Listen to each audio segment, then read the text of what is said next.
D-Lineman has a grip pool. This is not looking good for Delcaver here. Yeah, we missed most of this game. Delcaver was playing the water package, and Warrior, as you could see, was also running some interesting cards like Grimy Gadgeteer and Bloodhoof Brave, and as we can see, Battle Rage. So maybe some sort of tempo Water Warrior deck. It's hard to say, but yeah, at this point, Delcaver is running out of options. And D-Lineman has a Ice Block and a Potion of Polymorph, so even if he plays a Ravaging Ghoul, it's just going to get turned to a 1/1, but I guess compared to whatever else... Are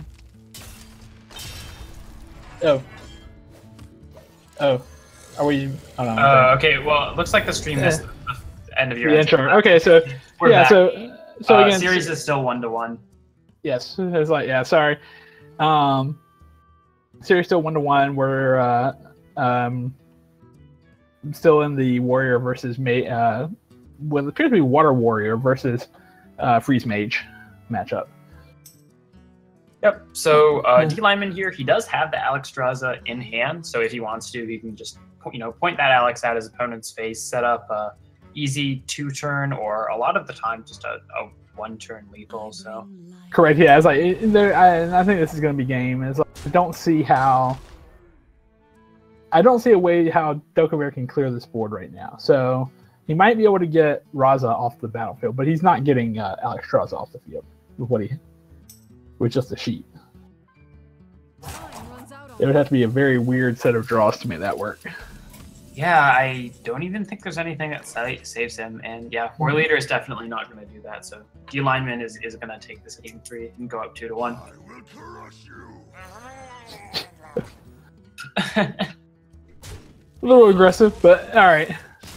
It's like, all right. So that leaves Delcaver is left with his Paladin deck, and my guess is if he decided to go to the Warrior, what could that Paladin be that would be problematic? I mean, of course, just straight Murloc. Straight Murloc would be.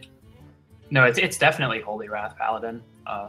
Oh, it is. Yeah, I mean, I'm not positive, but it doesn't have a great matchup against Freeze Mage. You can hit your opponent for 25, but Ice Block puts a dent in that plan. So yeah, that's what I'm predicting it is. Well, given his lineup so far, I'm gonna go off meta too. I think I'm gonna go Elemental Control Paladin. Elemental Paladin. That was actually a semi-popular deck when the Ungro just came. Yeah. It's like, well, there's a Firefly, so I mean that's a start. Oh man, looks like you called it then.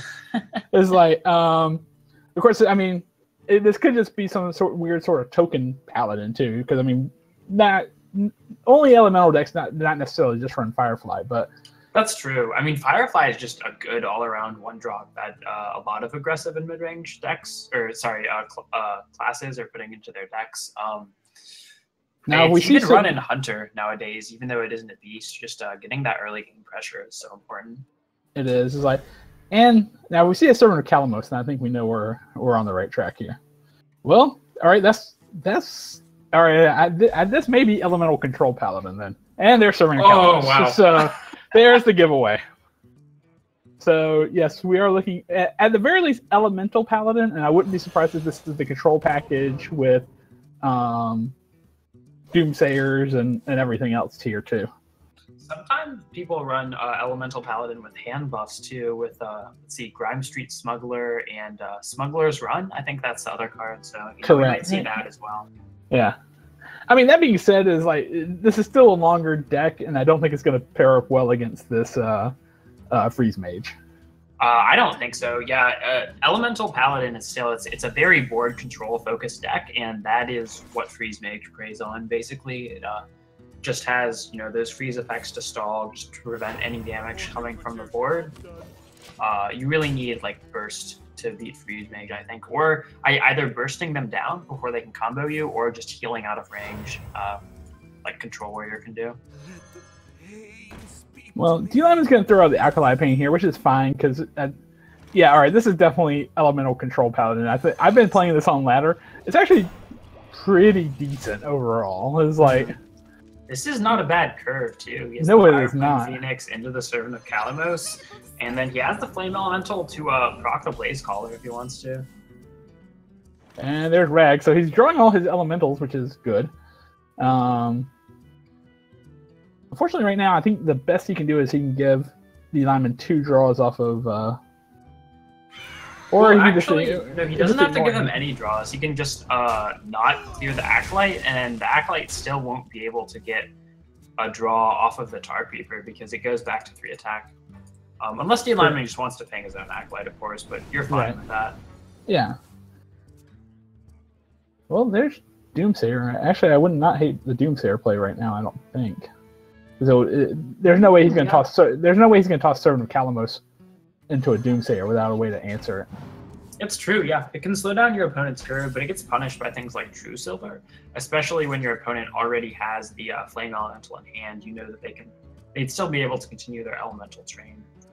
Now, Delcaver can get maybe a second Rag Light Lord off of the Servant of Kalamos here. Yes, he he's can. really going to need heal to win this game, I think. Wow. That is a second Rag. Yep, that is, yeah. Pretty much Snap picked that. And he's just going face here, so there's nothing on the board that's really threatening. And then next turn he's got to play an elemental to set up Blaze Caller for the turn after that. But beyond that, well, I would toss out the Flame Elemental and then probably pass turn. Maybe equip the weapon, True Silver. Yeah, Delcaver can't deal with this Doomsayer at all. I think I just like playing with True Silver. Freeze Mage isn't going to run Harrison Jones or anything, so just get some use out of your mana while you can. But you do want True Silver and Flame Elemental. Yeah, it's like, well, the Flame Elemental will set up Blaze Caller for next turn. Yeah, I think it's worth it. Yeah, I think so. It's like, you know you're going to lose it, but it's fine. Yeah, and even put 4 into the face, and then, again, set up Blaze Caller to... Depending on right now, I mean, it does sort of telegraph the Blaze Caller, but I think you're fine with that. I think so too. Nice turn 6 double secret from D-Lineman here, or he can also go with the Acolyte instead. I guess this is better because you do want to prioritize draw with Freeze Mage. So if he puts his weapon into D-Lineman, he's going to gain, or he's not going to even do anything at this point. Which again, I think, in this case, I think since you have a weapon, I can make the argument to put it into Acolyte and just limit his draw to 1. I think you can. However, Delcaver is pressuring D-Lineman so much, and he has, you know, a bunch of good value cards in his hand that maybe he's fine with D-Lineman using 2 mana to ping his own Acolyte here. Sure. Interesting. D-Lineman using the Frostbolt to prevent 6 face damage. However, this will mean that his Ice Barrier doesn't get procced, but I guess there's no way for Delcaver to really end the game through burst damage at this point, because his only source of burst is just the second Blaze Caller. You know what would be a terrible option here is to go ahead and play one of the Rag Light Lords and see if you can heal the Blaze Caller back up to 6. Yeah, he could do that. He could even swing face with a weapon if he wants to, if he wanted to guarantee that heal. Correct, yes. Now, he will pop the Ice Barrier if he does that, but... Yeah, but like we said, Delcaver doesn't really have a way to end the game with Burst, so the Ice Barrier just has to get procced at some point in the game, so he's fine with that. Yeah, I think I like that. It's like, just Rag Light Lord, play the one you did not get off of Servant of Kalamos, of course, and then go face to heal yourself and make sure that the Blaze Caller is going to get that 8 heat. I think it's pretty important for Delcaver to pressure in this situation. And that, yeah, I really do want to see this attack to the face here. Yeah, so he goes for it. He does go for it. And of course, the Ice Barrier will get but that's fine because you have 14 power on board, so I don't think you're really concerned about someone being at 15. Right, and D-Lineman, he doesn't have any freeze effects right now, which is really what he needs to deal with these big minions. He can maybe get something off of Glyph, though, or he could Novice into one of them.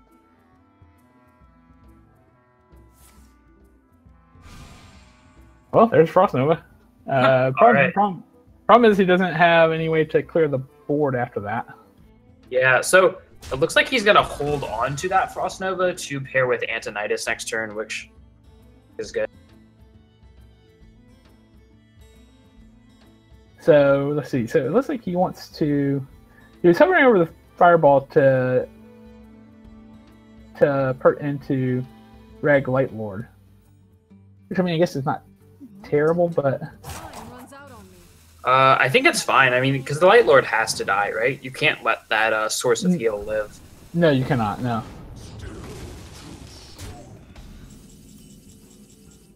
Well, there's Forbidden Healing. Forbidden Healing. Wow. So this deck is just teched out to beat Freeze Mage, I guess, or Burn Mage for that matter. All right. So he does have some options. He could play the second. Okay. Well, it looks like the stream is. But he could also just play turn. Okay. So yeah. So again, series is still D lineman at 4. Yeah, I like that. Just putting your opponent at 4, it makes second True Silver a possible out. I think it makes a lot of sense to do that. I mean, honestly, you can even throw the hydrologist out there if you'd like to. Maybe get a eye for an eye.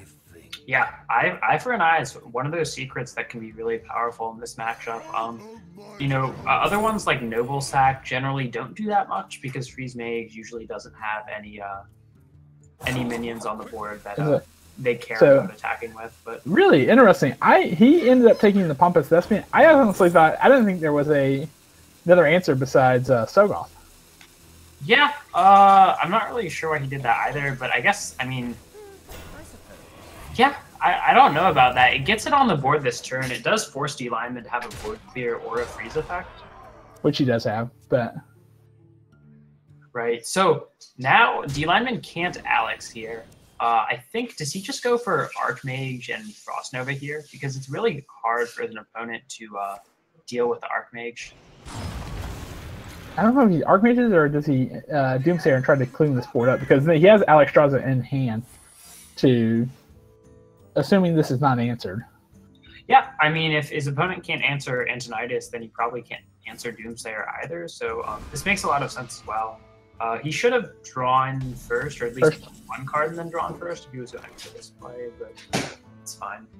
Well, if Delcaver would have drawn the second True Silver Champion off the top of the deck, he could Sunkeeper and then kill the Doomsayer with the weapon. But as of right now, he does not have a way. Now, which of these creatures were on the battlefield first? Was it the Blaze Caller? Yes, it was the Blaze Caller. So well, that is theoretically he could Redemption, but the problem is it's just an easy ping for D lineman if he does that. So I don't know if this is the target you want to do it. Maybe so for Tyrion. Yeah, if that were a getaway Coda, then maybe there would be merit to it. But as for now, there isn't much Delcaver can do. Well, actually, the Redemption, forcing your opponent to ping does mean that they can't ping and Alex in the same turn. True.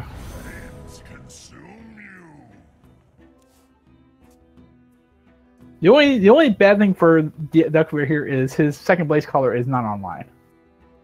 Right. To do damage. Play an Elemental that turn. I wonder if D lineman just still goes for the Alexstrasza anyways and says, you know, it's okay if I get popped here. I have the second block in hand.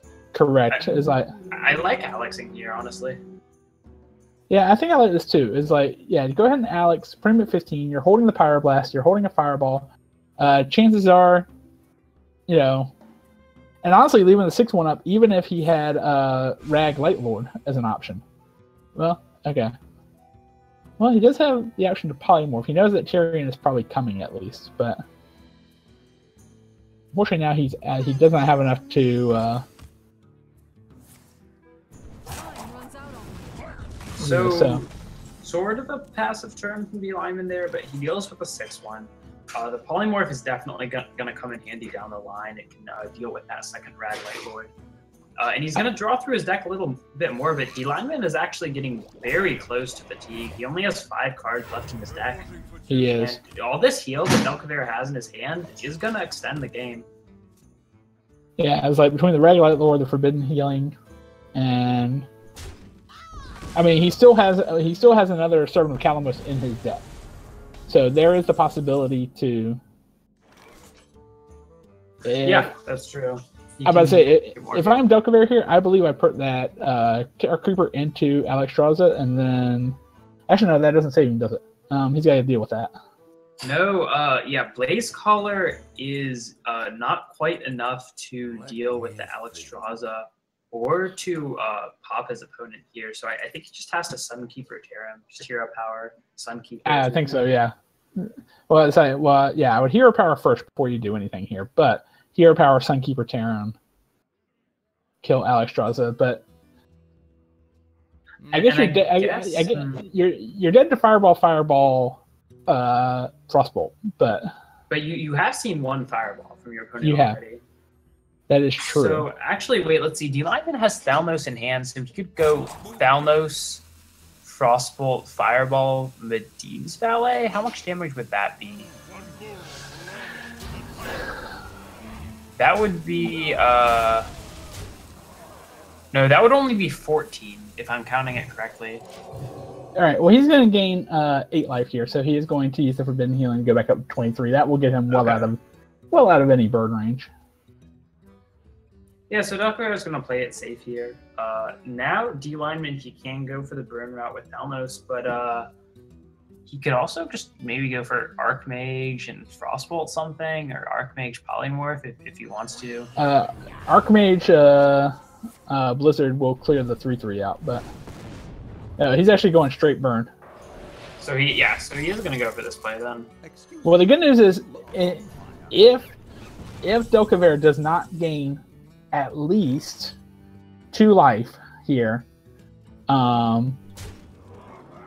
he is dead. Yes, but the Light Lord, Delcaver doesn't trade. He just pops his opponent's block, and he's gonna get the 8 heal.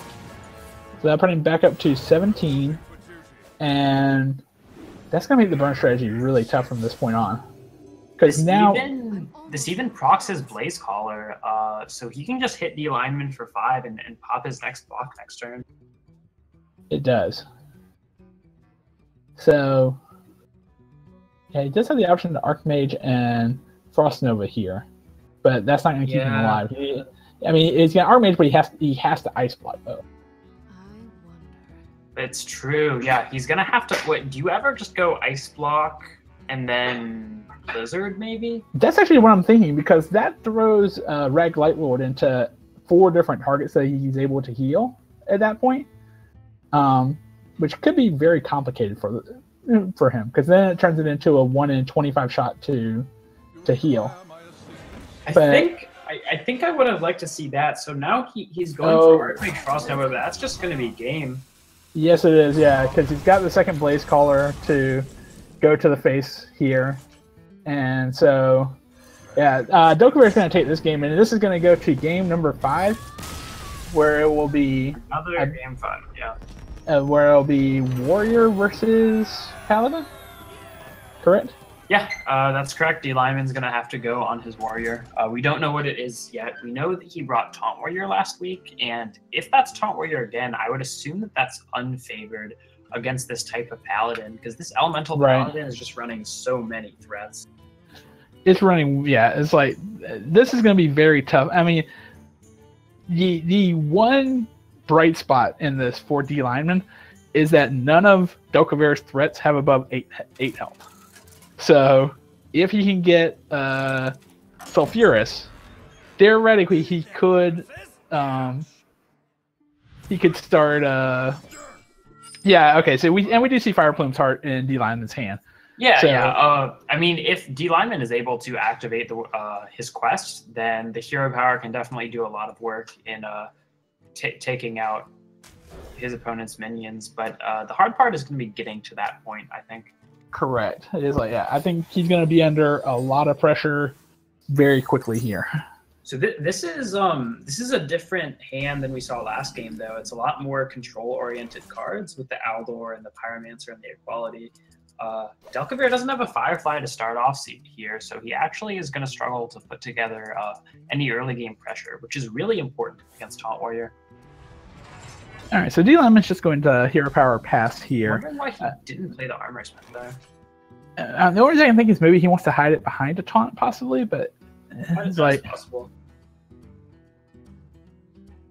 Now the question is, I believe deck over here. I think this is just a hero power. I don't see anything else that would be even remotely interesting for this play, but.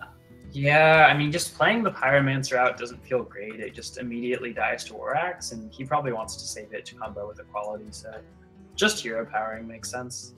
Maybe D-Lineman will play the Armor Smith now that it directly contests the 1/1, and it curves into the blood buff.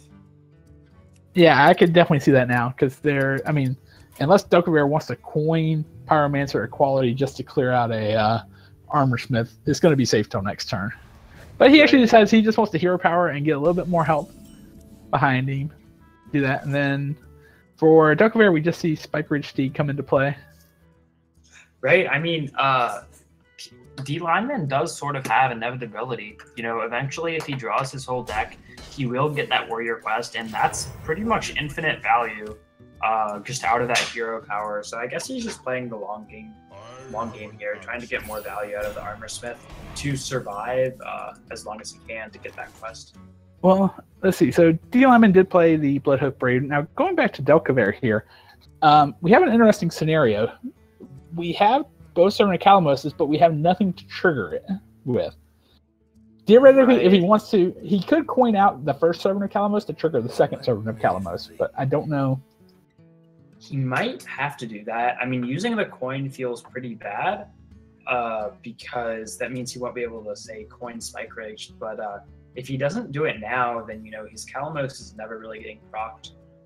If he passes this turn, he could go Servant of Calamos on turn 5 and then possibly coin into a Blaze Caller. Okay, but so he is just going to coin it out here just to get a 4/5 on the board. I think it's fine. All right, so D-Lineman's going to play the second one, the Direhorn Hatchling. Move very quickly with that, which I think is fine. It's on curve, kind of what he's looking for here, I think. So, all right, so at this point now, he does have Servant of Calamos, the second Servant of Calamos that he could use to get a Elemental for turn 6. To go into a Blaze Caller turn 7. Is just want to go for gonna go for that here. I mean, that's the reason that you coined out Servant of Calamos last turn. And these are not great options, though. No, I guess Tar Creeper probably is the best of the 3, but yeah. Tar Creeper is a card that we saw in his deck last turn. However, Igneous Elemental can possibly give him more flexibility with his elementals because it can give him 2/1/2. So maybe he doesn't need to play the Blaze Caller on turn 7 exactly. He could Spike Ridge next turn, and then down the line, if he plays that Igneous, he knows that he'll have an elemental activator in hand. Now, interestingly enough, for D-Lineman here, he can slam, and I think slam will clear this Servant of Calamos. If he wants to. He can also go ahead and throw out the Armor Smith now. But he actually just decides to put the Armor Alley Smith out first, and then it's just going to push face here. So with Dokavir, he actually, the way I look at it, he has one or two options. Spike Ridge Steed, but the problem is that's not going to allow for him to play Blaze Caller the next turn. Or Stonehill Defender and Igneous Elemental in the same turn. Let me think. And you get a taunt out of it. Yeah, it makes a lot of sense because it procs his Blaze Caller.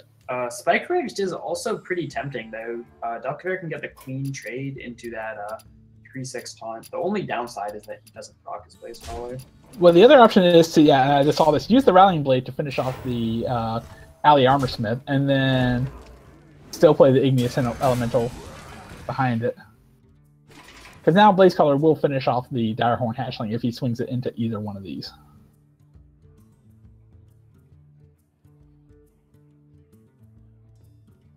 Yeah, so D-Lineman, picking up that Stonehill is very important because if he hadn't done that, he would have had no taunts in hand. So now he's getting a little bit closer to finishing his quest. The Sleep of the Fishes to just kill a 4/3, I think, is absolutely fine.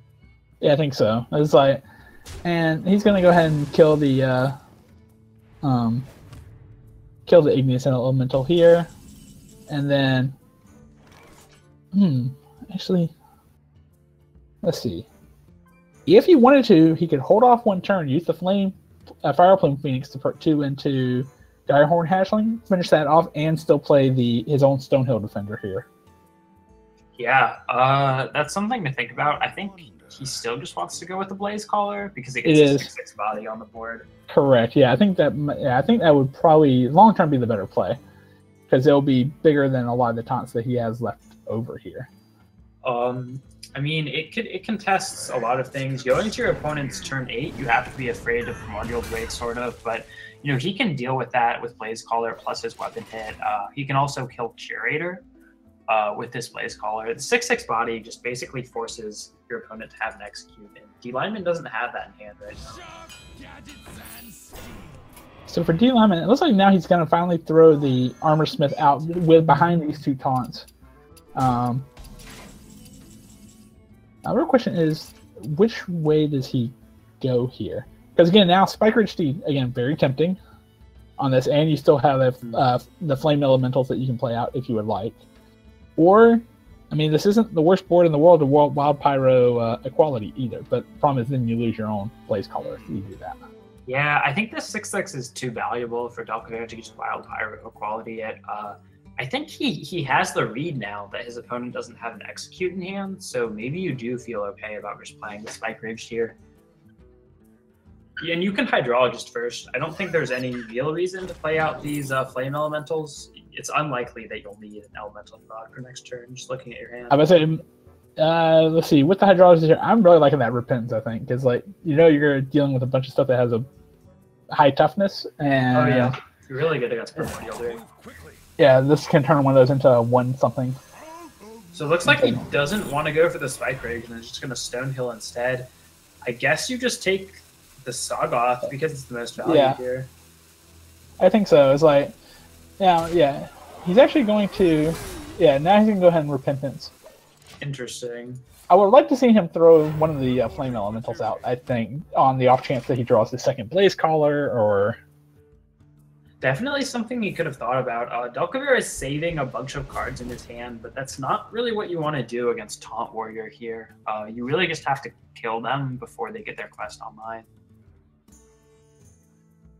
And D-Lineman, he has the taunts in hand to complete the quest.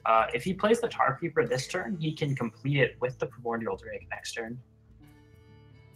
Let's see. D-Lineman, I also think he's thinking about... he's going to try to get some more armor here. He can use the Armor Smith. Actually, before you do that, I guess... Okay, so that will clear everything except the Alley Armor Smith. The Alley Armor Smith can finish off the Hydrologist. And then, wow... I would sort of consider that playing... Considering what was in his hand, I would consider that playing around the Repentance. Yep, and yeah, I think D-Lineman just wanted to play the Tar Creeper anyways, so he could try to finish the quest off next turn. But yeah, Repentance doesn't do too much right now. Delcaveir, I mean, he has ways to clear the board. The Consecrate pickup is nice. He can even... I guess you wouldn't really want to Consecrate where you can just clear off the board with Fire Plume Phoenix, but you can play the Sagoth down too. This has the benefit of having 9 health, so it won't directly die to a completed quest. To the Rag Hero power. Well, he will be able to put some damage on it with the Primordial Drake. Problem is, it's still going to be bigger than... This will complete the quest for him. Here, and then... Alright. So, options here... I mean, I'm sort of liking the Equality Consecration, but then that only moves his Slug off down to 1. It's yeah, I mean the Sagoth's definitely a useful tool that Delcaveir doesn't want to make weaker, but at the same time, with that Rag Hero power that you know is going to come online next turn, does it really even matter that much that it's at 1 health compared to 7? Probably not. I mean, I guess it would play around Ravaging Ghoul, so. Let's see. Well, Fire Plume Phoenix can put a couple into it. I could also see we can't Spike Ridge Steed the Slug Sagoth. Yeah, that would be amazing if you could. I wouldn't be surprised to see him throw Fire Plume and put 2 into. Okay, so actually, he's going to use his hero power and then put the Spike Ridge Steed on the Silver Hand Recruit. I actually think I would like the Fire Plume Phoenix better because it starts off as a 3/3 base. But yeah, I can see that too. It's interesting that Delcavear can't, even though he has a pretty good read that D-Lineman doesn't have Execute in hand, he can't just play Spike Ridge on his Saga because he can't target it with his own friendly spells. Correct. So that Direhorn Matriarch is a huge pickup because now D-Lineman can play the Direhorn Matriarch and Sulfuras and Hero Power in the same turn if he wants to, but it looks like he is going to opt for the Ravaging Ghoul instead. This makes a lot of sense though. Yeah, I think, yeah. And now it gives him a, let's see, will it hit? Oh no, it hit the 1/1, so. Ooh. D-Lineman just hates to see that. Alright, so Delcavear, he used the Fire Plume Phoenix now with both the Silver Hand Recruit and his weapon to clear out this Primordial Drake. Well, or also there's a Sunkeeper Tarim now, too. Sunkeeper Tarim. Oh, I think that's absolutely the pick here. I think so. That's a really important draw and pickup for Delcavear because he's running out of options. I mean, just look at his hand. It's all removal and healing. That's not what he needs against this Rag Hero Power right now. No, it is not. And so I would like to see, I do like the idea of dropping this Flame Elemental now and then using it, the Sunkeeper Tarim to, actually no, he's going to forego this. Actually, I think he's holding the Fire Plume Phoenix here. Yeah, he's actually going to he's going to pert. Now, Delcavear, he is continuing to go wide, which is very important to do against a Taunt Warrior that has the quest up. Of course, minimizes the impact of it. But the difference is the same thing that he would have done here was he could have done the Flame Elemental and Sunkeeper Tarim, and well, actually no, he would have one less creature, so that's not. I think it's fine for Delcavear to get a little bit greedy with this Sunkeeper Tarim. Maybe hoping that his hero power from this turn lives, and then he can possibly get another 3-peat next turn. He's gonna have to get a lot of value from the Tarim to win this game, I think, because he looks to be pretty behind at the moment. The Fire Plume Phoenix eats the hero power. He's gonna go ahead and play the Acolyte of Pain as well. Yep, and he's going to go ahead and throw out the Direhorn Matriarch. Now, did D-Lineman see the equality in Delcavear's deck last game? Because I don't think he did. I don't think he did either, so I don't think he's expecting a equality hero power here. Or an equality consecration. Yeah, now, Delcavear could equality consecration. He could also equality wild pyro if he wants to. Which would use less mana, and also I think you could make the argument that you'd rather have Consecration in your hand than Wild Pyromancer. But this does keep minions on the board, which is pretty important. Yeah. And then he even play the second Fire Plume Phoenix with the damage going to the face if he would so desire. I like Flame Elemental Hero Power more. It's just, just going wide is so important. And it also sets up for the Sunkeeper Tarim. Now the catch is, D-Lineman does have Dirty Rat, so I'm wondering, considering how wide this board is already, I'm wondering if this is a Dirty Rat. Well, actually, now the Ravaging Ghoul is out. Oh, wow. That's the case at all. I think if he didn't pick up that Ravaging Ghoul, he might have considered the Dirty Rat Brawl, but yeah, really huge for D-Lineman here, and now he has the board back the turn after an Equality Consecrate was used by his opponent. Yeah, which is pretty good. I mean, it's True Silver into Armor Smith, right? It's like, I mean, to at least start off with. And then it's possible. Delcavear could also maybe go double Firefly, Flame Elemental, Hero Power, and Sunkeeper Tarim if he wants to try to set up a wide board. Agree, yeah. And it looks like that's what he's setting up for right now. Oh, actually, okay, he's going to True Silver instead. So the 1/1 is just going to die to the Armor Smith, but this sets up for a potentially good Tarim next turn. And also, if you can turn one of your opponent's creatures into a 3/3, you can at least kill it off with a True Silver. Oh, and D-Lineman gets the shot to go face here. Pretty nice for him. Yeah. And then, let's see, Delcavear, he can finish off the Armor Smith, but I'm trying to think what would be the... Where would you go from here? It's like, I mean, Tar Creeper can help you go wide. Actually, Tar Creeper, Fire Plume Phoenix, and Hero Power if you like, or you can Sunkeeper tear him and start pushing. He can tear him now. I think tear him now is fine. I think so. All right, so he's gonna push 6 there, move down to 33, and he has 4 things here.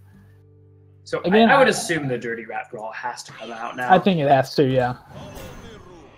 Pulls the Aldor, which isn't bad. I guess the best pull would have been the Fire Plumes Phoenix because he would have denied the Battle Cry.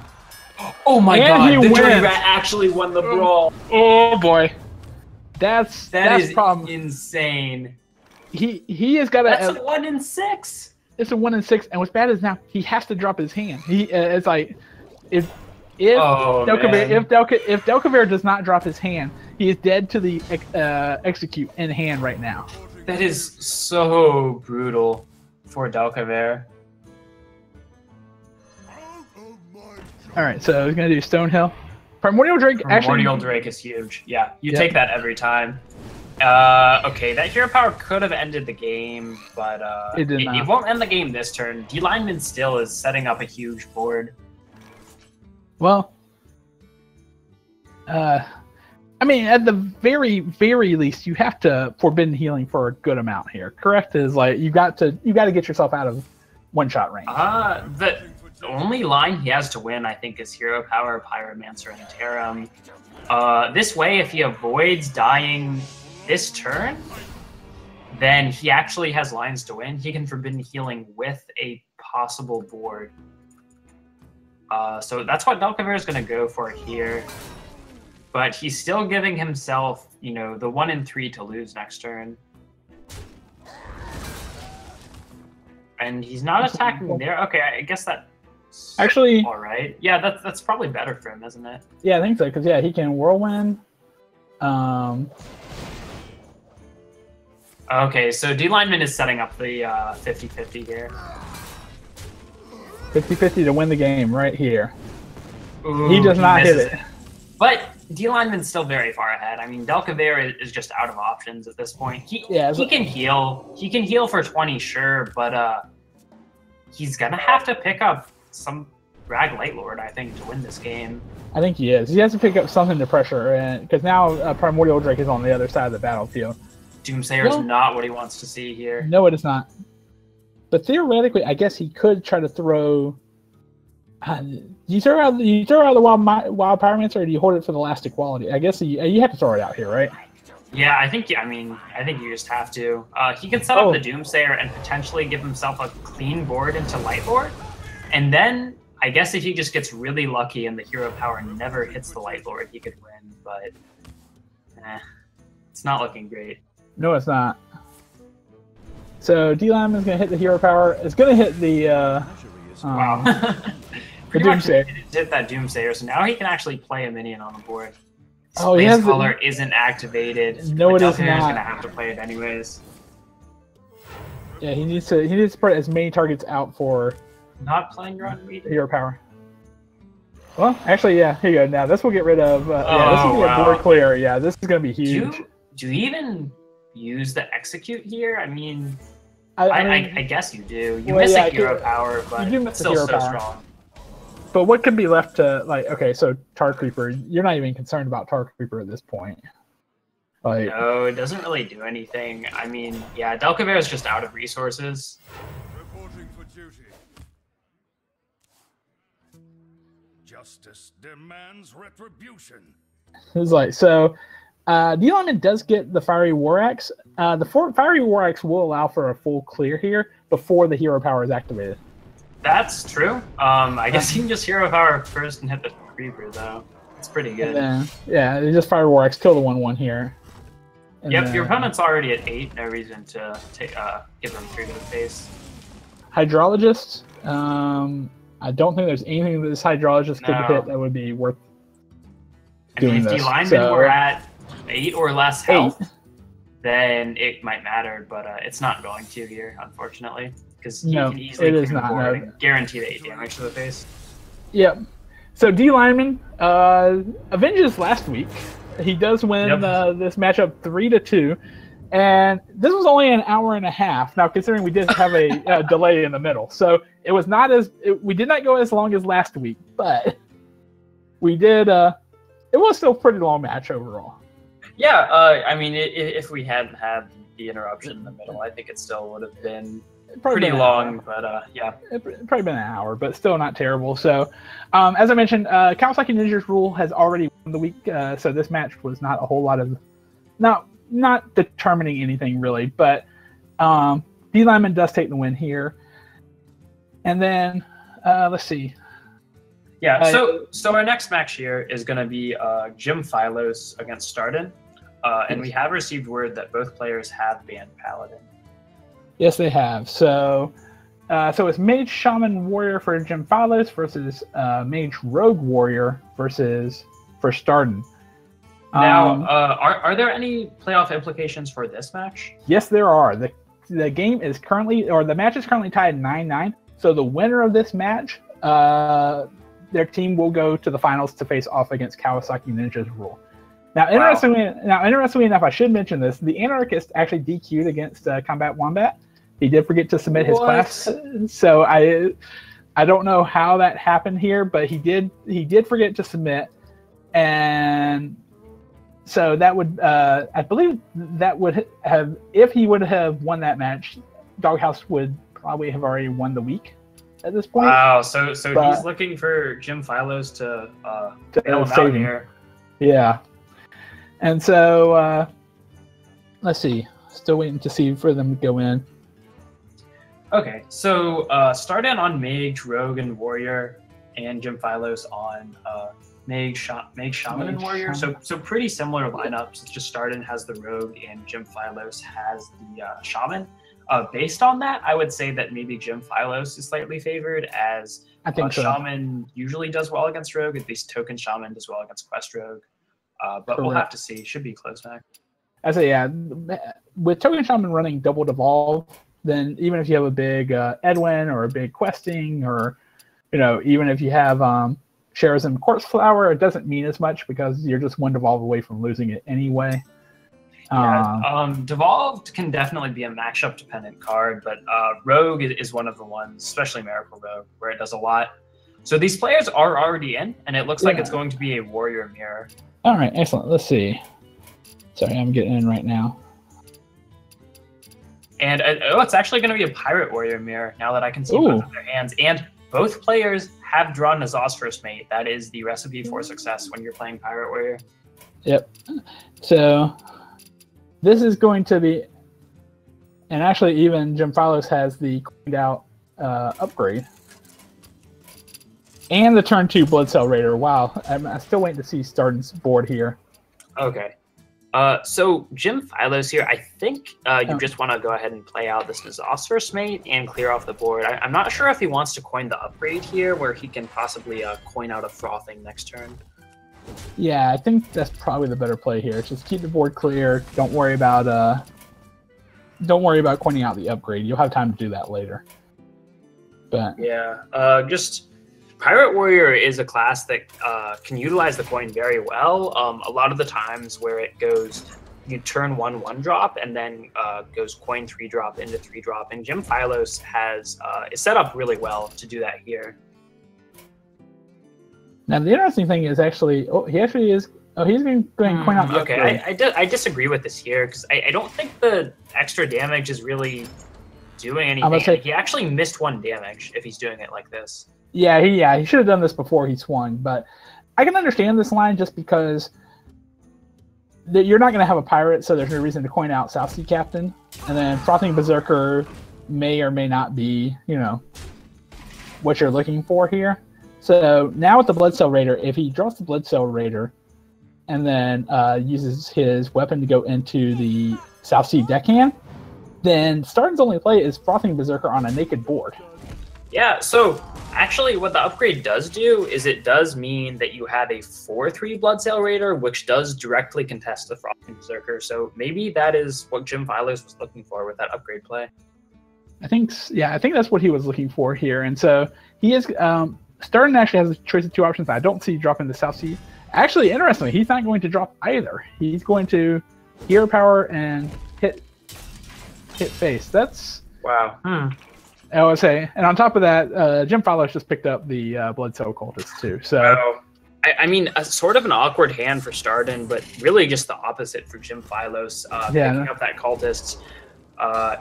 His hand is so strong here, and it's usually, in this mirror, it's usually the player that wins the early board control battle that ends up winning, and Jim Phylos is the clear winner, at least right now. He is, and now he has to throw this out, which the weapon alone is going to counter this. Yeah. And now he can play the South Sea Captain to push more, or he can play the Corcoran Elite if he wants to be more mana efficient here. So yeah, this is not looking good for Starden. So I wonder if Jim Phylos even wants to use his weapon to trade into the South Sea Captain.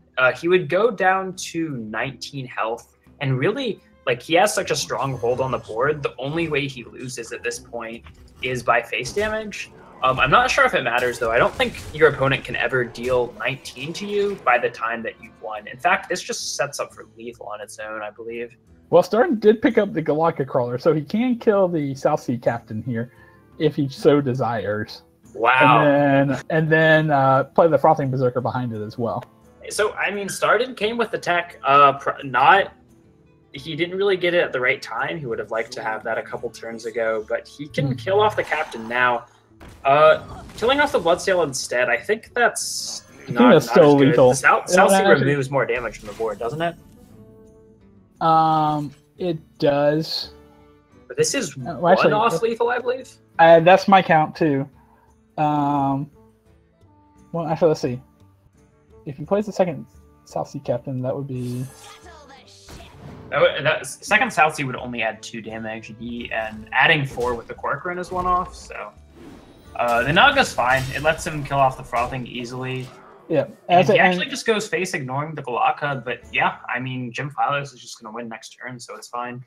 Yeah, it's like even if he kills the South Sea Captain, it's still going to be lethal. In fact, actually, he can't really. Wow! Oh, wow! Okay, this is he's just dead on board now. Yeah, can't fit in the armor up, so it's going to be a quick game 1. All right, so refreshing to see a game finish that quickly after last week. Yes, it was. Yes, it was. So, all right. So, Starden is left now with Rogue and Mage. Now, if the Rogue is Quest Rogue, which does that make you think one way or the other? Is like I honestly with the Pirate Warrior up, I think you're going straight to Mage here. Is like I think both Rogue matchups are rough against Pirate Warrior. Yeah, I would agree so, but maybe he has some anti-Pirate Warrior tech. We already saw the Galactica Crawler from Starden here, so maybe he has something up his sleeve.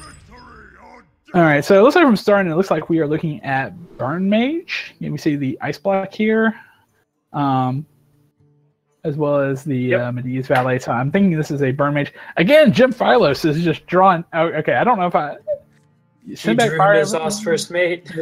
Well, he had Wait, he sent back Fiery War Axe, really? He sent back Fiery War Axe, and he had 2 of the what is it? The Dread Corsairs. So he could have had 1 mana 3/3s. Interesting. Yeah. So not sure if I agree with that mulligan, but I mean, all you really need is Exhaust first mate on turn 1, which he's gonna play out here. I would probably swing with this weapon. I don't know what he's saving for. It's like, I mean, next turn he can coin out South Sea Captain. Yeah, that will allow this him coin to... South Sea is huge. Yeah, it is. So, let's see. I mean, he's not really thinking South Sea Deckhand and just use 2 in his face to clear this Arcanologist. It's like, I think this is an easy South Sea Captain here. Yeah, I agree. It doesn't curve great into anything, but it still forces your opponent to have that answer to the South Sea. And looking at Starden's hand, he doesn't have it right now. So I really like just pointing out the South Sea, and I would definitely kill off the Arcanologist as well, just to give your South Sea greater chance of surviving. He's just going to go the South Sea Deckhand first, and wow. Okay. Oh, he's just going to go face. Okay. He's pushing face on everything, so I guess that's not the worst option. The problem is, if Starden wants to, he can set up the Ice Barrier, kill out the 2/1 here. So what this deckhand does do is it potentially sets up for a better South Sea Captain, because it's bad if your opponent, of course, pings off the 2-1, but if they're spending that 2 mana to ping, then I think you're happy with that. Starden was sort of forced to spend his mana to throw down this ice barrier, and yeah, now Starden's going to be able to push 4 damage. Yeah, so... the downside of this play is that the South Sea Captain can now just die to the Fireball that Starden has. Correct. So... Alright, so, yeah, this has got to be the Fireball here. Yeah. Too bad he's not one more turn in. If he had 5 mana, he could Ice Barrier in Medivh Valley and develop his board as well. But he's going to have to use his Fireball defensively. Yeah, and it's fine. You can still go Barrier and Medivh Valley next turn to kill a Corcoran possibly. And I believe we'll see the Corcoran from Jim Phylos here, although he could also just coin out the Arcanite Reaper and start pushing face. And he'd also get a Dread Corsair on the board with that. Maybe that was something to think about over the Corcoran. I would say, well, next turn he will be able to Arcanite Reaper and play the Dread Corsair on the same turn. Right. So. Excuse me. Right, but he could have done that last turn as well. He could have, yeah. Out. True. Well, there's the upgrade. It's like I don't think. I mean, theoretically, you could Arcanite upgrade and push the Dread Corsair in 1 turn here. Yeah, maybe he just goes for that. Seems pretty good to me. I don't know what else he's doing. He doesn't have any minions to play. Yeah, I mean, I think your only concern is, of course, Meteor the next turn, but you can't. You're Pirate Warrior. You can't play around the Meteor to begin with. So. Right, and this is one of the reasons why Pirate Warrior is favored in this matchup. Starden was able to control the board to a certain extent in the early game, but in the mid game now, he doesn't really have any answer to direct damage, and especially not to this upgraded Arcanite Reaper. So unless he picks up a Harrison Jones or a Gluttonous Ooze, it's really going to be hard to him prevent just taking 18 damage to the face. I'm gonna say, and on top of that, Jim Phylos does have Mortal Strike and Heroic Strike that he can do on the next turn. But this is gonna be, I think it's gonna be a pretty clean Meteor, just clear out the entire board. And unfortunately for him, also, he has Flame Strike in hand for next turn. So whatever comes if he draws the second Mortal Strike, Jim Phylos is just drawing all of his burn. So I mean, Starden's only way of surviving is really just getting to that defensive Alex turn, but right now it's going to be hard for him to make it to turn 9 in the first place. He can push 14 here from what I'm looking at. If he uses the Mortal Strike as well to hit face. But he's going to hit his Hero Power here. I think I would like to see the Mortal Strike, because that would set up 2-turn lethal. I agree with that, yeah. Now Jim Phylos can't pop his opponent next turn. So, Faceless Manipulator isn't what you want to see off that portal. He had a chance to get maybe a taunt out of it, but no. So Jim Phylos, if he Mortal Strike last turn, he would have actually won the game this turn. He would have. And now he has lines to lose if starting top decks Ice Block or Arcanologist, or even Glyph maybe. Or another... no, actually, he's gonna have a way to gain life. There's nothing that can save him, right? No, there's not. Nope. Trying to think here. Yeah, even Firelands Portal, even if Firelands Portal was able to get a taunt, it wouldn't matter because he's holding 2 Mortal Strikes in hand. Hey, you're on the wrong deck. Get out of here. So, and actually, he picks up the Fiery War Axe, so he could have actually killed him from much higher than what he's going to do. So, Jim Phylos is going to win game number 2 here against Starden. And that means we are left with the Rogue deck, which this is not going to look good for Starden, I don't think. No, it's not. It's hard to think of a Rogue that can match up well against Pirate Warrior. So, yeah, I mean, definitely not looking great for Starden. No, it's like all I'm hoping is his deck. I guess if he takes his deck with 2 Galaka Crawlers and just keeps bouncing the Galaka Crawlers, he might have a chance here, but it's not looking good. If it's Quest Warrior, or Quest Rogue. Yeah, it is not Quest Rogue. This is Tempo Rogue. Oh, so Tempo Rogue, on the other hand, I believe is slightly favored against Pirate Warrior. But then we also just see Obsidian Shard, so any confidence in that has just gone. What? Has completely gone out the window now. And, well, I guess Jim Phylos did draw patches, so there's that. And actually, Jim Follows so Jim Follows' hand is very awkward right now. yeah, so after getting his 2 nice Pirate Warrior starts in a row, he draws patches and doesn't have any good early game minions. So this is actually looking very good for starting. I think you just want to... I honestly, I'd like to see the deckhand come out just so he can kill this 1/1, so that way he can coin Shaku next turn. I'm about to say, yeah, I'm assuming Patches is in the deckhand, and he is, so Patches will come out and kill the Patches. And then, wow... His only play is either hero power or upgrade and kill the South Sea deckhand. I think you have to upgrade here just to clear off the deckhand, and it even sets up for possible Dread Corsair, but sets up for frothing as well. So I like that. If I was starting here, I think every single time I'm coining out Shaku to try to get some cards. Yeah, looks like he agrees too. Now he can't coin SI anymore, but I think just getting Shaku is so important. You know, he can get a lot of good warrior cards from this. A lot of warrior cards are either survivability in the form of armor, or things like charged minions and direct removal, which are really good against Pirate Warrior. So it makes a lot of sense to find the Shaku here. Including he can get Ally Armorsmith, which I think would be very problematic for a Pirate Warrior deck. But there's a bunch of cards that would be very problematic. Alright, so he's going to just push... Jim Follows, he's just going to push 1 Ooh, that backstab is pretty important. He can just go backstab SI to clear off this frothing now. Yes, he can. Yep. Oh, I would have liked to see him attack with the Shaku first, though. Yeah, it's like see what card you draw first before you go this route. But let's see what he gets with Shaku. Tentacles for arms. That's not gonna do anything this game, really. No, it is not. Crown Elite can kill the Shaku at this point if you would like. Which would honestly probably be the best play. Because you can't let him keep drawing cards, right? I think you definitely have to kill it off here. Phallus agrees. Well, that is a Cold Blood, so makes me think maybe Leroy is in this deck. I can do Leroy Cold Blood push 10. Yeah, Leroy is not uncommon in Tempo Rogue. It can be really important to put a clock on the Pirate Warrior opponent, because just looking at Starden's hand right now, he doesn't really have anything that can threaten to end the game. So he might just have to Cold Blood one of his minions next turn and hope that it goes untouched.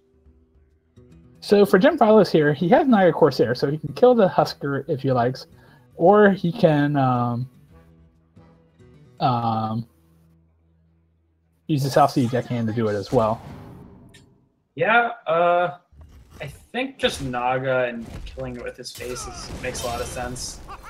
So is he thinking... Okay, so that was incorrect ordering if he wanted to play the deckhand. He could have at least gotten 2 damage to the face. Well, starting off of the Undercity Husker did get Malkarog, so he's going to get some weapon here. He's just gotten so many weapons. He has 3 weapons and a minion that will give him a weapon in his hand right now. Actually, he made this Cold Blood the 3/3 now to kill the Niger Corsair. Forget about doing the combo. It's not bad. It gets you a 4/4 Edwin on the board. Yep. Yeah, that seems reasonable. And then, yeah, the Fiery War Axe is not doing it. Well, I guess you can Fiery War Axe and play a 1-mana Dread Corsair and Hero Power here. Or actually, you can even do more. You can even throw it. Yeah, just play out your entire hand. Why not? Starden doesn't have any way to remove this frothing right now. He picks up the Mimic Pod. This can get him an Eviscerate, possibly. I think he... sorry, he does have a way to kill off the frothing. He can Obsidian Shard. I actually forgot that he had that in his hand. Yeah, for full cost. So he takes a lot of damage here, but the Pirate Warrior is top decking at this point. So Jim Phyllis is really at the mercy of his draws. That's one of the best ones he could have gotten for sure. Yeah, it's like because now he's well, actually, it looks like I don't know if I would do that. No, it's like because if you Arcanite Reaper the Face, Leroy is lethal the next turn. So yeah, that's true. Maybe he should have just given himself the out. I think so. It's going to be really hard for Starden to set up to kill his opponent, though. Of course, I say that before he drew 2 Cold Bloods. Yeah. Do you ever just Cold Blood your Huckster now? I could see that. It's like, I mean, Jim Fowles is showing already that he is willing to push to. Oh, there's the Corcoran. Yep. So over 2 turns, Jim Philos has 14 damage. He's very close to sending this game.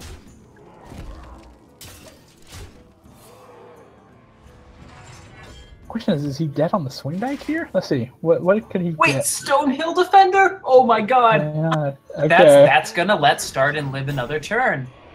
I think it's Fog Creeper is a possibility, but actually he just wants to get another one out right now, so he's gonna do crazy for this turn, but now he can't Cold Blood and kill off the Corcoran. Because I don't think you can ever take this 4 damage to the face. No, you cannot. Then you lose to Mortal Strike. I think I would have liked to see Bog Creeper, or no, even Sunwalker. Because you can just... yeah, I'm not really sure about that. I think the 7-8 or the 6-8. Well... I mean, it's still good. Like, it's definitely puts Starden in a very strong position. I'm just not sure if it was completely correct. Because now Jim Philos can clear off both of these taunts, but then he's only left with a 4-2 on the board. And if that 4-2 dies, he has no direct outs to win next turn. Most damage he can do is Leroy, which is only 6 damage. Starden's at 7. All right, so he's gonna Jim Philos is gonna get back up to here. So let's see. What are the outs here? So he could Obsidian Shard, double Cold Blood, that would be 10, 13. That's lethal.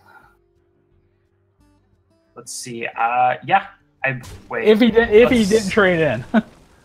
Oh wait, did he get? Oh, Shield Slam. Never mind. That's not gonna. Oh wait, yeah, no, that was definitely lethal. Yeah. That started and missed there. Well, he gets 10 for arms anyway. Oh my gosh. I mean, he could still win. He doesn't get punished this turn because Jim Philos can never deal 7 damage with 1 draw. Yeah, it's like problem is if he would have done this on the Husker, he would have won the game right there, and that is not going to help Jim Philos here. So yeah, he has no way to prevent lethal. Nope. So he's Jim Philos is going to give this up. So Starden will win this with the Rogue deck. So now with the Mage and Paladin decks that are, or Mage and Shaman decks that are left, I mean, what do you bring in against this? It's like, if it's Burn Mage, I mean, you can argue maybe the Mage deck here. Shaman maybe go wide, Bloodlust, Surprise. I think Token Shaman, if Jim Philos is bringing it, matches up pretty well against Tempo Rogue.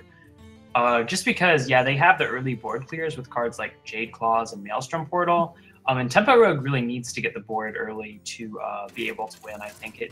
Although, I mean, Starden's running Obsidian Shard, but he doesn't really have many value cards in his deck, except for that Stonehill.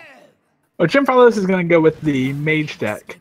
And with the Ice Barrier, I'm assuming this is Burn Mage here, which could be problematic for him. Starden's deck is relatively slow. I mean, we see the Frostbind Slayers and everything else. But yeah, that's so I just don't really know. Can we even call it Tempo Rogue anymore? I guess we can, but it's definitely a unique build. It is. Frost. Okay, I think Frostbolt's the pick here, right? Yeah, easily. Yeah. Hey, now he can kill whatever Jim Philos is going to play this turn, and then have a 3-mana Obsidian Shard. He's not going to, but still, it's like, yeah, Jim Philos just passed turn. He doesn't really have a play here. Yeah, and Starden's going to drop that Undercity Husker. Yep, just feels pretty good to just play that 2-drop there. Maybe get some more discounts for your Obsidian Shard. On Jim Philos' side, I think you just want to play the Primordial Glyph here. I'm not sure about coining out the Arcane Intellect. Coin it is so valuable, especially with a heavy hand like this. It is. It's like, and he gets another Arcane Intellect, which does not help.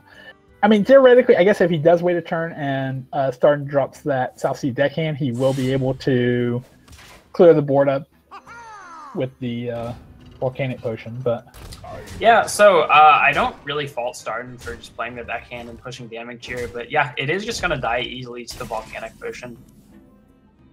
okay. So there's a Medivh, and but yeah, I think this is an easy volcanic potion turn, and just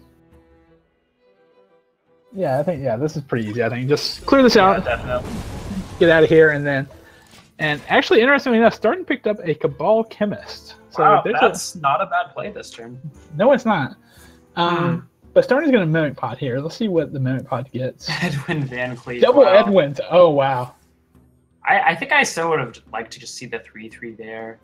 He can, okay. Starden has a lot of value in his hand right now, but these Edwins aren't doing that much until Starden picks up a Backstab or a Cold Blood or something. Yeah, no, they're not. For Jim Follows, he's going to throw out the Eater of Secrets because there's no secrets coming from Starden anyway. Well, I guess theoretically there could be. He is stealing stuff from his deck, or from his class, so. But yeah, Backstab is pretty important here. Starden can save it though. Pint-sized Potion, not helpful. I mean, it's a cheap spell that can maybe buff your Edwin. That's really its only advantage right now. All right, so Jim Follows does pick up the Mana Worm here. I could see a Mana Worm Primordial Drake and see if he can get the Frostbolt to finish this off.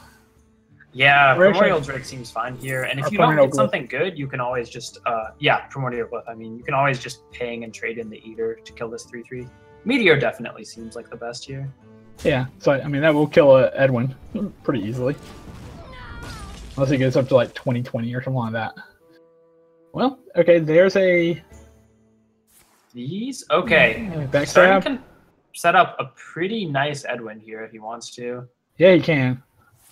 Let's see, Pint-sized Potion, come on, -1, -3, then he can play the... Oh, he should have swashed first if he's going for the swash play. I mean, I guess he can Obsidian Shard. Wait, no, why wouldn't you Obsidian Shard? That gives you... Oh, that buffs your Edwin.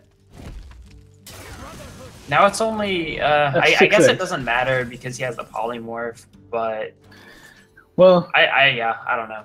I would have liked to see him get that second buff with the Obsidian Shard. Well, Jim Follows does have the option to polymorph ping here and just finish off the, or just get the Edwin out of here for this turn, which might be the worst option in the world, but I don't think you want to use the Meteor on this. Yeah, he doesn't really have to yet. He might want to save that polymorph for a Sharazin or something, but you probably have to read that your opponent isn't running it. I don't think it would ever fit into a more tempo-based rogue list. I don't think so either, but let's see. Well, interestingly, he could get rid of the 2/1. Well, he can do that with the... He can get a 6/6 Edwin this turn if he wants to. Not horrible.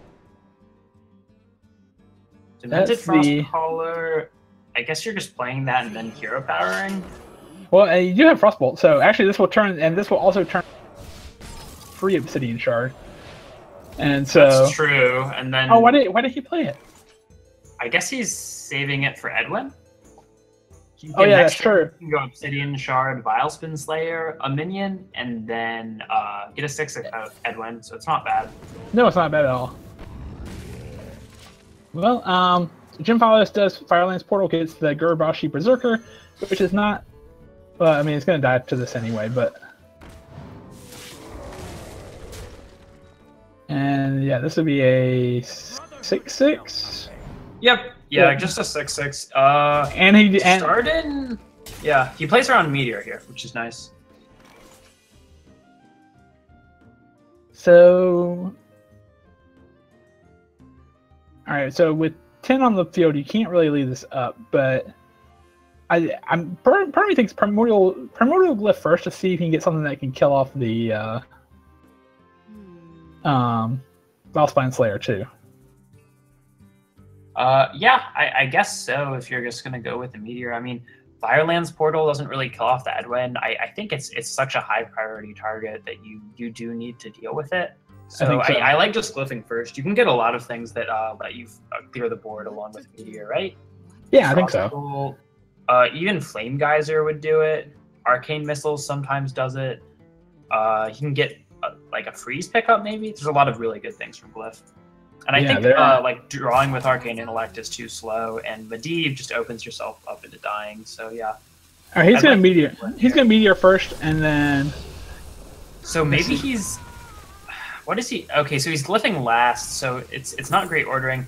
He picks up the flame. Wait, would Flame Geyser have actually done it? No, never mind. it would not have. I was wrong about that. Yeah, it's like, but Ice Barrier will give him a little more health to work with, and there's another 0 mana Obsidian Shard. But Wow, Starden will have the wow. What a pickup for Starden! Oh my goodness. Oh man, Starden was really hoping to get some burn there, but I mean, all these secrets are useless. Like, the health from Barrier isn't going to matter. Vaporize is really just not going to matter at all in this game. That's just really unfortunate, Kabbalah's Tome. Yeah, it is. It's like, so the question for Jim Phylos here is, well, first of all, I think you play the Arcanologist maybe to see if you can get your, I'm assuming you're running Ice Block or something in here to do this. Oh, but, yeah, I would assume so.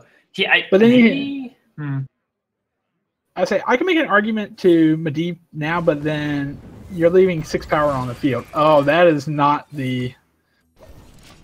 Yeah, Corrupted Heal Out probably isn't what Starden wanted to see there. No, it is not.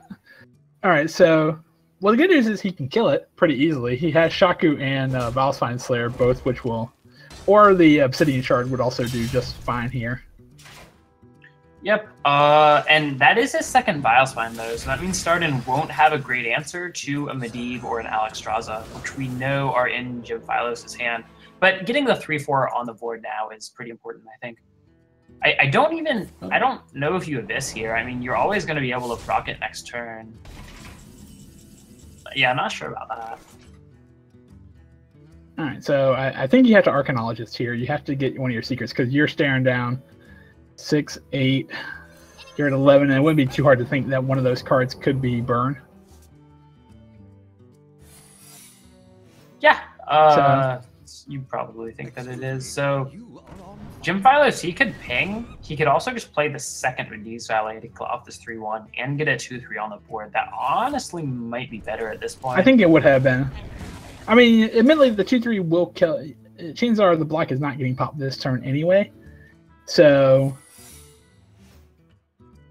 I would like to see the Shaku attack first, but let's see. Yes, Faceless Summoners. That's actually pretty decent. You can get a lot of good 3-drops out of this.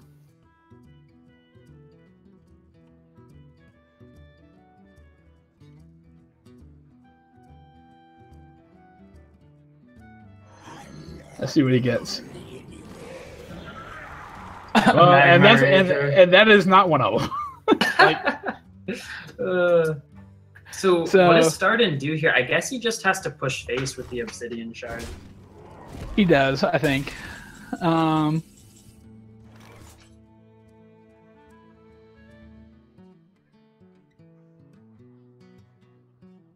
Looking at Jim Phylos' hand here, I think this is an Arcane Inlet turn. I think you gotta try to find something, maybe your Flame Strike or something to clear this board up.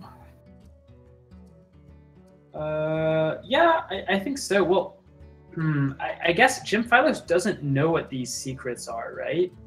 So no, he doesn't. Yeah, these came off of great about just Alexing. It's probably better to play defensive. Your opponent is running pretty low on cards. I guess he's okay. I guess he's going Medivh and then Medivh's Valet here.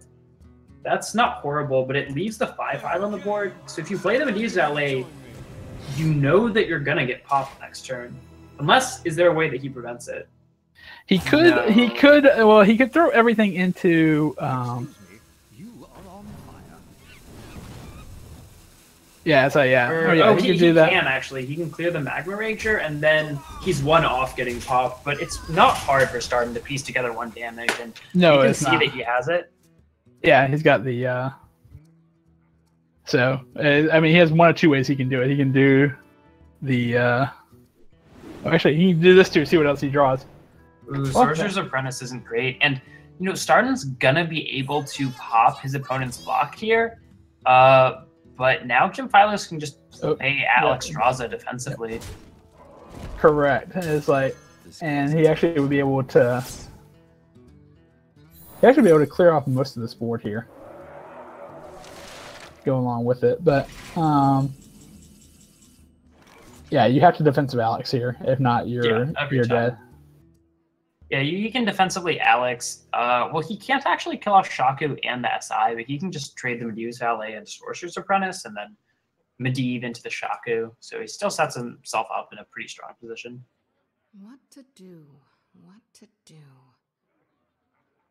I guess he's still thinking about what are those secrets that are in hand. Yeah, so what has Jim Phylos checked for here? He's checked for Mirror Entity and Potion of Polymorph. Correct. As I think the things he have up, he hasn't checked for Counterspell. He hasn't checked for Ice Barrier, Ice Block, of course, Mana Bind, Spellbinder, or Vaporize. I believe everything else he has checked for at this point. Yep. So there's that Stonehill again. One started in the game last game, but can't really do that much here. These are all pretty lackluster picks. And honestly, with a Vaporize up the, well, I guess. All right, so he's going to Cold Blood here, and then he's going to be able to push 10, so it's going to put him back down to 5. Yeah, if he's running Leroy, he has outs to win the game next turn. We don't see a second Ice Block in Jim Phylos' hand right now. Get behind me. All right, so first things, oh, there you go. Drew the Ice Block right off the top. Okay. So, there goes that plan. admittedly, he can clear this board. It's not pretty, but easily clear this board. Fireball and Frostbolt. I guess he wants to Frostbolt first, in case of Counterspell. I guess it doesn't matter though. I mean, Frostbolt and Firebolt essentially clear the same things, right? Yeah, I think so. It's like, well, and then plus it gives him a 4-drop off of TH, which that's not a terrible 4-drop. Frostbolt the 7/3. Yeah, it's of course very important to Fireball first before you play the Ice Block, in case of Counterspell. Now the problem he's gonna run into if he does this, Alex Strauss is gonna get the kid's vaporized. It's gonna get vaporized. But I mean, there's no way to play around that though. No, of course not. You have to attack. So Starden, I guess he has to draw at least 5 burn, 2 consecutive. Oh wow, okay. Yeah, that's lethal. That's lethal. Oh, sorry. Well, yeah, he can pop the block. Very important to eviscerate first here to pop your opponent at 1. Correct. You have to eviscerate first. If you don't, you'll pop him at 4. Yep. And this could, and from Starden's perspective, you might be thinking about if this is barrier, but you just lose to barrier. You can't play around it here. So he's gonna pop Jim Phylos. I don't think there's anything that he can get from Zerial that will save him. I don't. Glennissus will give him 1 armor. That will save him for 1 turn. Oh my god. But he also needs to. Well, I would probably like to see an Arcane Inlet there first too. See definitely. What else he drew. But well, Arcanologist will also get the other. I'm assuming we have not seen Ice Barrier yet. So he draws the barrier. He can't play it though. So wait, was it just better to not Glennissus and barrier instead last turn? I think so. I think if he would have Arcane Inlet first, then he would have gotten the Arcanologist and been able to play the Ice Barrier in the same turn. So Leroy isn't out now. Oh, that is not. So how much damage is Pyroblast just ends the game, doesn't it? I think so. Let's see. 5, 12. Yeah, it's lethal. 15, 16, 19. Actually, no, not this close. He's at 31. It does not completely finish the game. Now, Fireball this turn. Oh, you're right. Well, he was 1 off then? He was 1 off. Yeah, he was 1 off. Wow.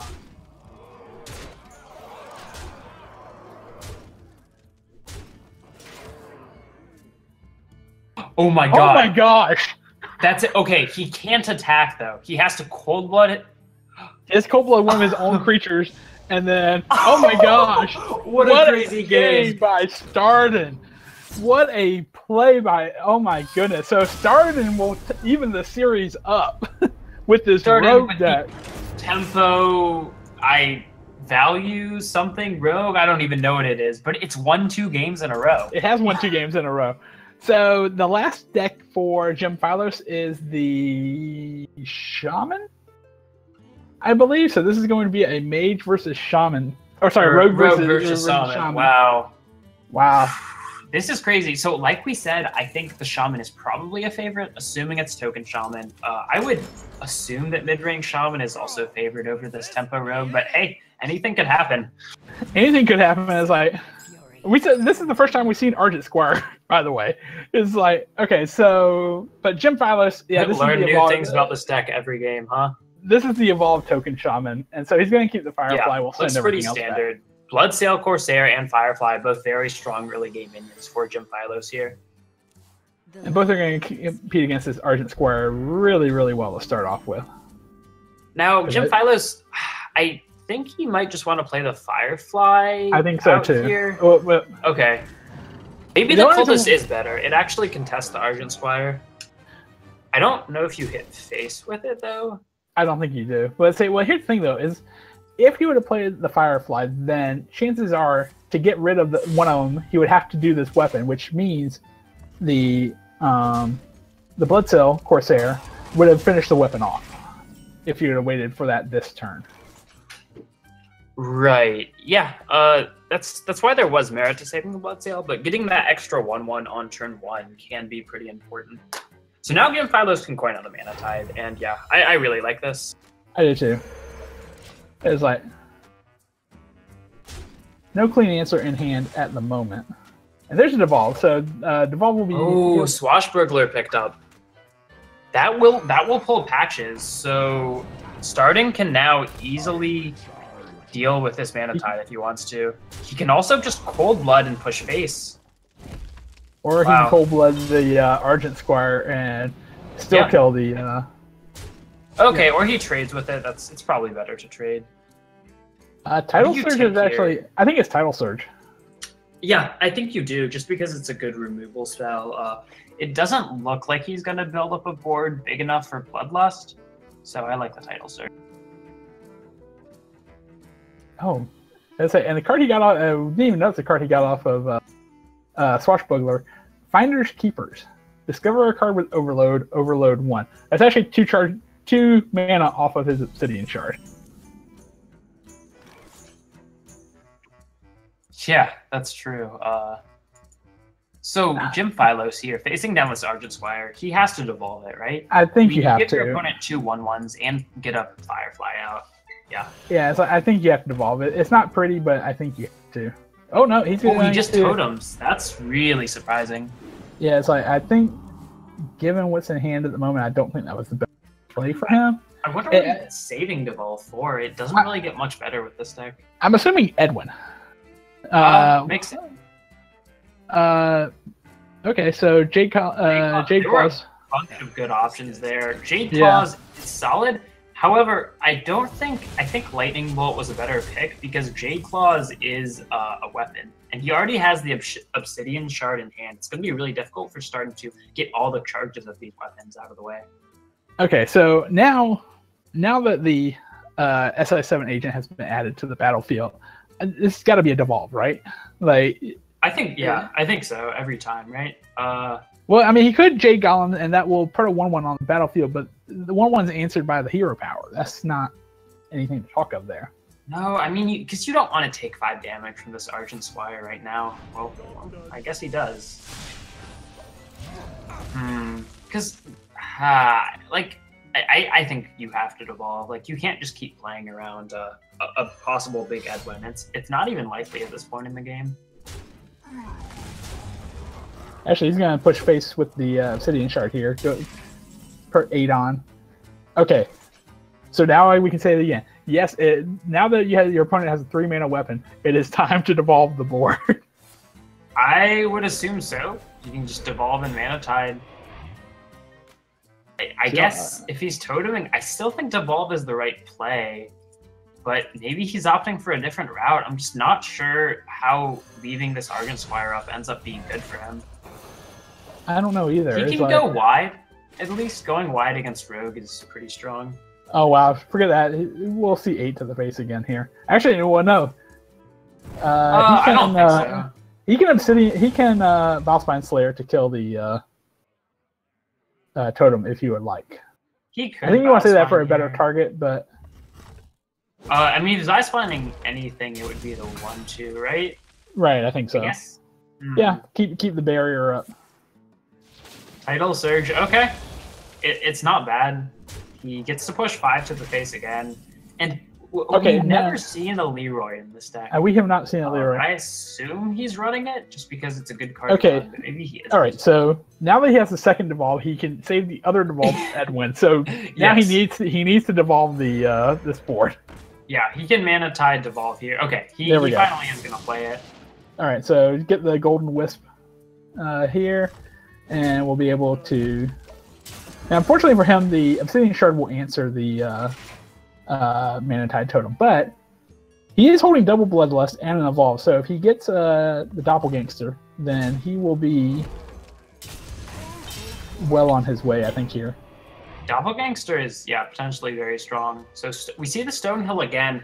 Yeah, But I Bug think the Creeper, Bug I Creeper- think, is just the obvious pick here. I think so. It just curves. Well, it curves if you don't play the Jade Claws.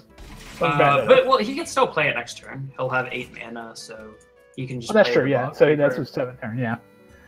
I think it's fine. I'm not sure what the advantage of playing Jade Claws over Mimic Pod is really. I don't know. I either. guess it gets a 1/1 on the board. We were trying to. Jim Files was trying to roll for Wrath of Air, but he does not get it. So the Maelstrom Portal will. And hey, another Firefly. That's not too bad. Wow. Yeah. It's definitely could have gotten worse things off that Maelstrom Portal. So, starting now, does he just play this Bog Creeper? Actually, it looks like he's going for the Mimic Pod to see what he can get here. He really needs to clear off some of these minions. It's just so dangerous to leave minions on the board. That is not a good Mimic Pod. Against Shaman. No. Double Argent that's Squire. Not what you want to see, especially with that second evolve in hand. Those can just easily become wisps. So Jim Philos can clear off some of the board. You play these Argent Squires out because why not? Yeah. Maybe Jim Philos will be greedy with his devolve again and not try to kill off these Squires. Well, there's Doppelgangster, so I think this turn is Doppelgangster evolve and see what you get. Now, actually, before you do that, I would consider using your weapon to kill that, and then use your Firefly to pop the bubble on one of these, and then do it. Definitely. Because you're gonna reset. think- Reset anyway. Yeah.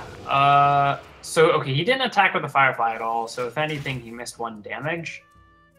Well, the But Jade- that's a pretty good evolve. That is actually pretty decent. Yeah, he's got the Jade Swarmer here, so that would give him a 3/3 when it dies. Of course, Pyros, and then the Scale Nightmare. Eventually, it has to be answered. Yeah, so Starden's really forced to Bilespine one of these. Oh, he Well, picks it's got up the Doom Hammer. Oh wow! But can he ever afford to play it this turn? Because I'm pretty sure he's facing down lethal from Bloodlust if he doesn't Bilespine one of these minions. So you just Bilespine the Boulder Fist, right? I think so. Yeah, you take out the 6/7.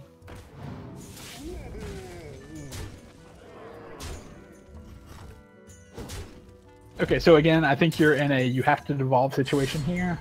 So wait, 8 + 4. So Jim Philos has 12 on board. Oh, So a free thing. Oh, nice. That was big. That taunt is huge. Yeah, I think so- he has to devolve here, right? you devolve, have to devolve. Yeah. you play the thing from below. Hold on to the Bloodlust because you might be able to get a double Bloodlust out of it. Oh yeah, no, you just trade. Now that you've drawn the thing from below, you just trade into your opponent's minions, I think. Yep. Yeah. Use honestly, you can do Pyros into Zeril, and then you can still play the 6/6 this turn. Get a 3/3, then just clear out the other board. Yeah, I think you just wipe the board here. Bloodlust is not the answer. I know that much. Yep, definitely agree. Yeah, I really like trading the Pyros into the Zeril as well, just to get that 6/6 on the board.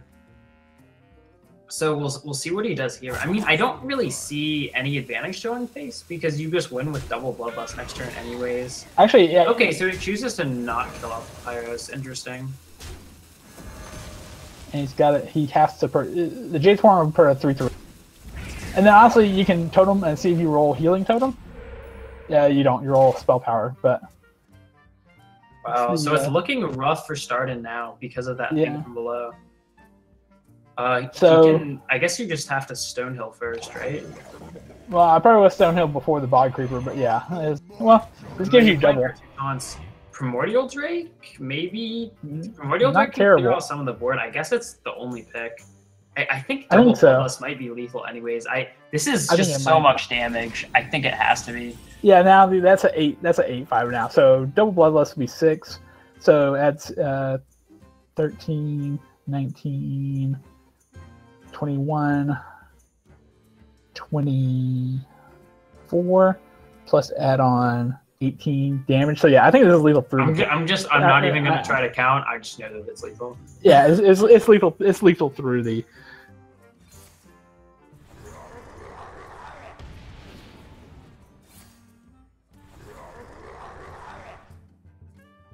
Amazing.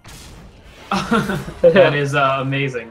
So yeah, this is going to be Jim Fellows is gonna prevent the reverse sweep and will finally win with the shaman. Wow, that is what a series, man. It was two good 5-game series tonight. It's like, and so with that, Jim Philo saves Anarchist and brings home the win for the Doghouse. So. Yeah, it feels pretty good for them. So, what does this mean our finals matchup is going to be? So that means our finals for next week is Kawasaki Ninja's Rule versus the Doghouse, which I believe, and I could be mistaken, did the Doghouse make the finals last year against Pocahontas in Space as well? I think no, it was Kawasaki Ninja's Rule that made the finals against Pocahontas in Space. So yeah, they will be returning to the finals. Yep. So I guess we'll see if they can finally take it home this year. Yeah, it's like I think it's going to be. Well, Anarchist needs to submit decks next week, but it's going to be a good matchup, I think. So it'll be very interesting to see how this ends and everything else. So. I'm certain next week we will probably be covering at least a couple of the games on SHL Sunday Ticket. I would not be surprised if we maybe even get 3 because we want to try to get as many of these games on the Twitch channel as we can. So yeah, definitely. I mean, we can probably get some of these Sunday night. Usually, I don't remember how many of them were streamed for the SHL finals last season, but usually in THL we try to get all of the finals matches streamed if possible. I would say I believe 3 of the 4 were, because again, I think last year, who was it? Oh, that Mange DQ'd last year. Mange DQ'd in the final, so. Yeah. So, I don't know. Maybe that means good stuff for the Doghouse. So. Definitely. So anyway, any final thoughts for this evening? Well, this was not as long as it was last week. No, and that's with a delay in the middle, so that was definitely welcome. Really, I don't know. That last match was really great. That really came was. Down to the wire. Just a bunch of crazy top decks on both sides. It was. Well, especially I think Game 4 really stands out for me is that he had to he had to use the Cold Blood on his opponent's creature to trigger the SI7 agent to do the 2 damage without triggering the what is it? I know I'm thinking of it. To trigger the SI? The ice, no, not triggering the Ice Bear, because if it would trigger the Ice Bear, it would have lived. So, yeah, so I think second game, the 4th match was the real standout for me this evening. But I think all these games were really good. So. Yep, absolutely. So. All right. Well, thanks for everyone for watching. Yep, and we'll see you next Sunday.